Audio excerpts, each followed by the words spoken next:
7 tanda tubuh kamu, kelebihan gula. Siapa sih yang tidak suka dengan makanan manis? Setiap makanan yang mengandung gula, selalu berhasil membuat orang ketagihan karena rasa manisnya. Gula juga membuat makanan terasa sangat lezat, namun sayangnya, kita sangat perlu mengontrol makan makanan manis, karena pada kandungan gula yang manis, juga tidak baik bagi kesehatan, jika dikonsumsi secara berlebihan. Karena hal ini bisa menyebabkan penyakit diabetes dan gula darah. Berikut kami telah merangkum 7 tanda tubuh yang kelebihan gula.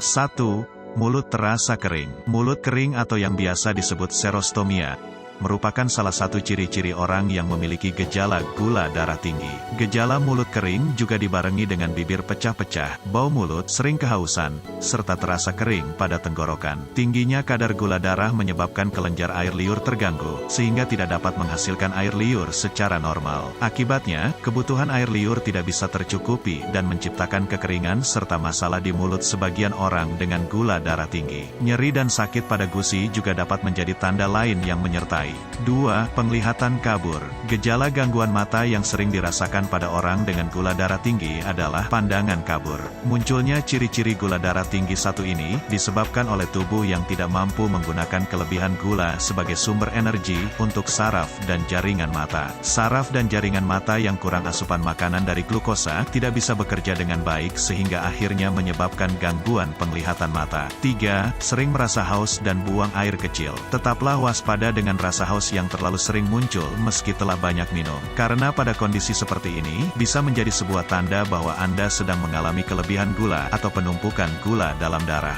Hal ini akan membuat ginjal kalian bekerja lebih keras untuk menyaring dan membuangnya. Sehingga, buang air kecil jadi lebih sering, dan cairan yang keluar lewat urin juga jadi lebih banyak. Hilangnya banyak cairan melalui urin inilah yang menyebabkan rasa haus. 4. Merasa kelelahan. Gejala gula darah tinggi yang wajib diwaspadai selain haus terus-menerus adalah mudah lelah. Hal ini terjadi akibat tubuh merasa kurang sumber energi, padahal sebenarnya tidak. Gula adalah sumber energi utama dalam tubuh. Jika gula darah tinggi harusnya energi yang dimiliki tubuh semakin banyak. Namun pada nyatanya, tubuh justru tidak mampu untuk mengolah gula darah yang sudah berlebih. Karena fungsi hormon insulin yang membantu menyerap gula dalam darah terganggu, akhirnya gula malah menumpuk di dalam darah dan tidak terpakai untuk energi. Ciri-ciri gula dalam darah ini justru membuat tubuh seolah-olah kekurangan energi. 5. Selalu merasa lapar. Gejala gula darah yang tinggi juga bisa menyebabkan seseorang jadi cepat lapar meskipun baru saja makan banyak. Kelebihan gula dalam darah tidak bisa diolah tubuh menjadi energi, sehingga sel-sel pada tubuh tidak mendapatkan energi. Sel dan jaringan yang kekurangan asupan energi akan mengirimkan nafsunya ke otak agar kita selalu merasa lapar dan kembali mengonsumsi makanan. Hal ini karena lebihnya glukosa yang tidak terpakai dan akhirnya terbuang bersama urin, dan otak menganggap tubuh sedang kekurangan energi, padahal tidak. Sehingga beralih menggunakan energi cadangan dari lemak tubuh. Hal itu tentu akan memecah simpanan lemak dan otot, dan berujung pada penurunan berat badan. Pada kebanyakan kasus, tanda gula darah tinggi ini tidak terjadi secara drastis tanpa kamu sadari. 6. Perubahan warna pada kulit. Meningkatnya kadar gula darah juga bisa menyebabkan perubahan warna pada kulit. Di daerah lipatan-lipatan pada tubuh, misalnya di leher, atau pada buku-buku jari. Itulah sebuah tanda-tanda seseorang mulai mengalami diabetes yang wajib diwaspadai. 7. Wajah mudah berjerawat. Apa sih sebenarnya hubungan jerawat dengan konsumsi gula? Tentu saja hal itu sangat berhubungan. Kelebihan gula dapat memicu ketidakseimbangan pada hormon, yang akan memunculkan sebuah jerawat pada wajah. Hal itu karena, asupan tinggi gula dapat meningkatkan gula darah, dan kadar insulin secara cepat. Kondisi seperti ini akan menyebabkan peningkatan produksi minyak dan peradangan, yang menyebabkan munculnya jerawat. Nah, itulah dia tanda kelebihan gula dalam tubuh. Pada dasarnya, hal ini disebabkan karena tidak terjaganya pola makan, gaya hidup, dan sebagainya. Jadi, penting bagi kita untuk menjaga pola hidup sehat dengan sebaik mungkin, agar terhindar dari berbagai macam penyakit. Jadi mulai sekarang, biasakan pola hidup sehat sejak dini. Sekian dulu video kali ini. Jika Anda suka dengan video ini, jangan lupa subscribe, like, share, and comment. Dan aktifkan tombol loncengnya, agar Anda tidak ketinggalan video dari kami.